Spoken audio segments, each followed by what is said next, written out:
ASMR. My name is Michael, and today I'm going to be doing a whispered ramble, and share with you some triggers and some things I have around my desk that you might find interesting. So, if you hear a cat or if you hear something like a helicopter, pay no attention. They're not looking for me. They're not looking for you. Don't worry about it. Or if they are looking for you, why are they looking for you? Why would they be doing that? You have to ask yourself, why are they looking? Why are they looking for you? Okay, let's get started. I have a box here, and I think you might want to know what's inside. It's possible that there's nothing. It's possible that there's nothing inside the box, but let's find out. Join me on this adventure and finding out what's inside the box.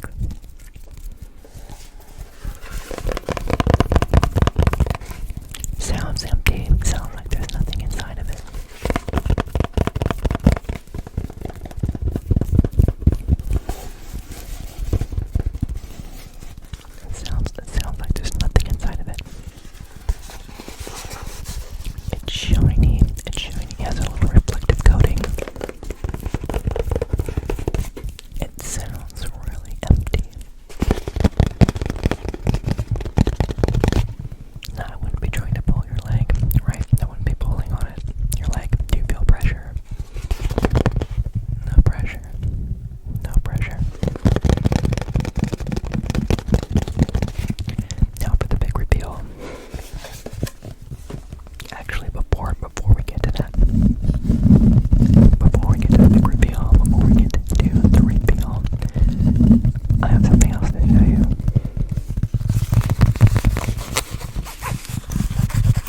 The See and Learn. The See and Learn. It's illustrated memory verses from Proverbs and Psalms. I'm not actually going to show the cards because I know they're probably copyrighted. But I'll share a couple of them because I'm pretty sure it's King James version like I do for the readings. No copyright. Pick a card, any card. Pick a card. Is this your card? Is this your card? Follow the card. Follow the card. Follow the card. Is it going left? Or is it going right?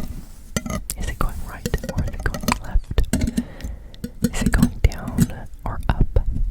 Is it going in circles? We don't know right now. Is this your card? And you're like, but Michael, you're not going to show it to us. So how would I know if it's my card? You have to believe. This one said, oh, taste and see that the Lord is good. Blessed is the man that trusteth in him. Oh, taste and see that the Lord is good. Blessed is the man that trusteth in him. That's from Psalms, the book of Psalms, chapter 34, verse 8. You're like, oh my God, how do I know that that's really on the card? Do you think I memorized that verse? I'd love to say I've memorized all the verses. I have not.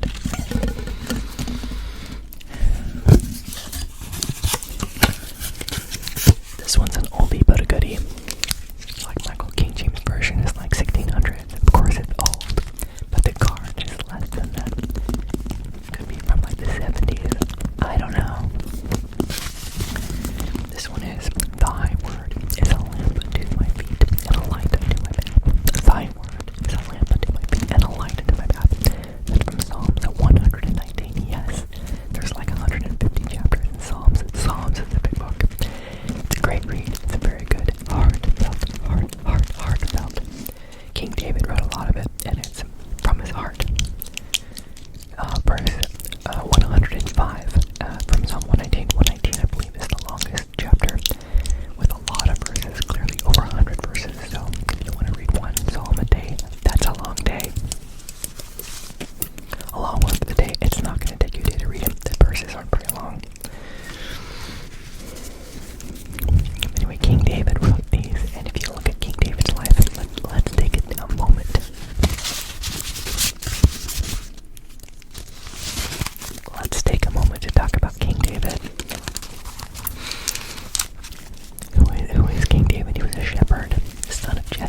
eventually, over some time, they settle in Canaan, the land of Canaan, land of Canaan.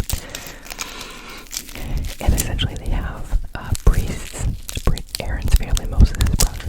They have a priestly line of Levites, the tribe of Levites. And they have prophets who speak to God and would help with ruling the people, basically in the name of God. So they didn't have a king. Anyway, the nation of Israel got very jealous of nations around them that had kings that would take their warriors into battle and claim victory and defend them and represent them. So they cried out against God and they said, we want to have a king of our own. We want a king of our own. So God's very disappointed and he says to the prophets, Prophet Samuel, they haven't rejected you, they've rejected me as their king. So I will give them a king. He will take their best men for battle. He will take their properties. He will do all these things. But they want a king. So he's going to give them a king. And he has him find Saul, a Benjamite, from the tribe of Benjamin, to become the king. He was a head taller than everyone else, handsome man. He was the guy who looked the part. He looked the part. And so he did. He took them into battles and he claimed victory for them. And it sounded like a really good thing. But then Saul turned his heart on God. And it goes really bad after this. It gets really bad. But essentially what happens is God's going to replace Saul with a man after his own heart. And that's King David, who was just a boy at the time. So he sends Samuel, an old man now, out to anoint King David. So he comes to the sons of Jesse, and he goes through each of the sons, and God's like, no, that's not him. And each time Samuel's like, oh, this guy's really, seems like he's king material. And God's like, nope. Until they run out of men, they run out of sons. And he says, do you have any other sons? Yes, David, he's tending the sheep. He was a shepherd. So he brings him in and God's like, yep, that's the one, anoint him. So King David then, he's the guy who, he did, so he gets anointed as king, but he's not king yet because Saul's on the throne. But anyway, he ends up earning Saul's favor and befriends his son Jonathan, King Saul's son. And eventually what happens is they have a battle with the Philistines where they have a giant Goliath. You've heard of David and Goliath. So he was from Gath. He was a Philistine, this Goliath. And you know the story, right? And David goes and grabs, stones. And, the Philistines are like, okay, we send out our strongest warrior. If anybody from your side can defeat him, we'll surrender. But if not, then you'll surrender to us. Nobody on the Israelite side wanted to fight Goliath. He was a giant. And anyway, and he had massive armor and all kinds of stuff. Anyway, the shepherd boy who hears this, there's a few other things that are going to happen too. Saul encourages the men, hey, you can have my daughter if you defeat this guy. As a wife, you can have, whatever it is. Anyway, David, the shepherd person, is very excited about going out to this giant. And he knows he can have victory in God's name. The Philistine is blaspheming God, is saying, oh, your God is nothing, he's nothing. And David's like, silence. He goes out, grabs a slingshot, grabs 5 stones. There's a little bit of history behind that. Goliath had 4 other brothers. Very interesting. Anyway,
slave arrests. And then the angels told the shepherds that there was, the Messiah was born.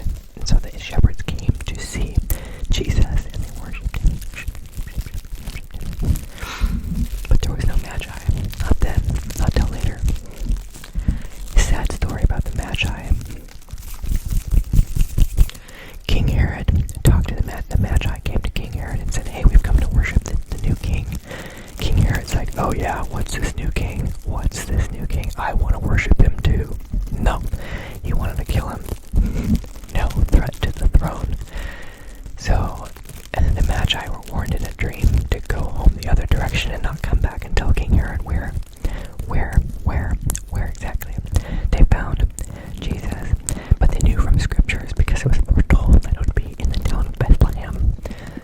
So sad, so sad. Angel warns Joseph, Jesus' father, in a dream to take the child and go down to Egypt to run away because Herod wants to kill him.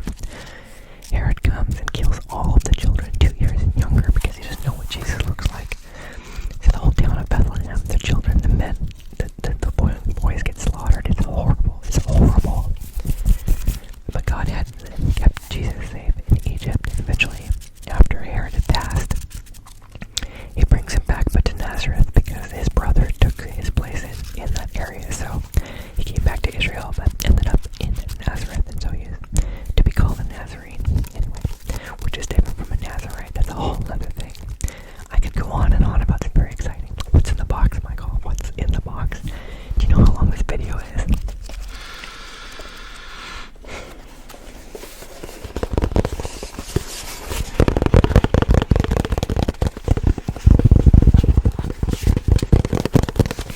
What's in the box? Oh, I'm gonna make 2 versions of this one too. Lord willing, I will have a version with layered sounds. Also, layered sounds. I know some people like the layered sounds. I like layered sounds sometimes. Layered sounds. So let's find out what's in the box. Let's find out what's in the box.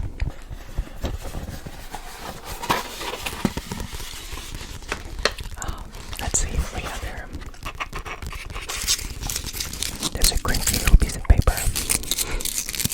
You're like, Michael, I recognize that piece of paper. That's the cutout of the ugly duckling from your other video. You never threw that away, did you? No, I didn't. It's a gift that keeps giving. We have this little electronic device. This very interesting looking electronic device. This is the power to the smoke alarm. This is the power to the smoke alarm.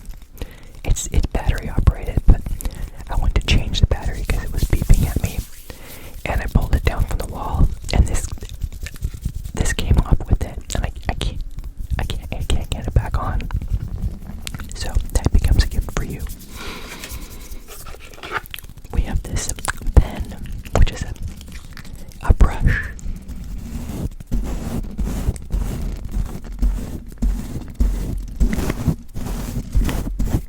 So I can clean my mic. It's actually for camera.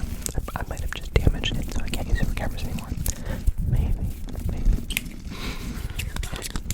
It's retractable. Very exciting. There's a ring. It looks like it has wood. And mother of pearl. Mother of pearl. Pearls. Mother of pearl. Maybe. And then there's a little pen. That looks like it has a ring too, but it's a key ring.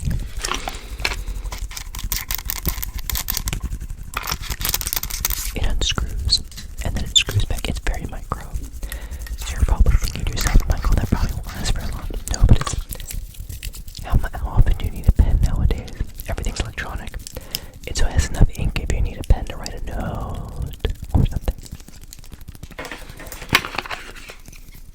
There's a flashlight. A flashlight.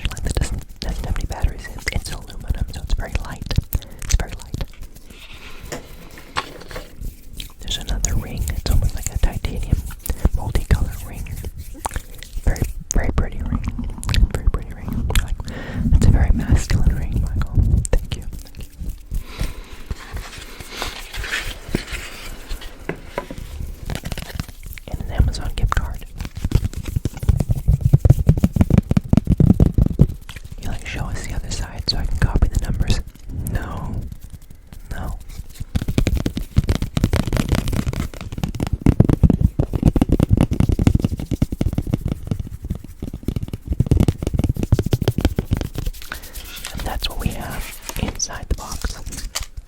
Let's put everything back where we found it. Let's put everything back where we found it.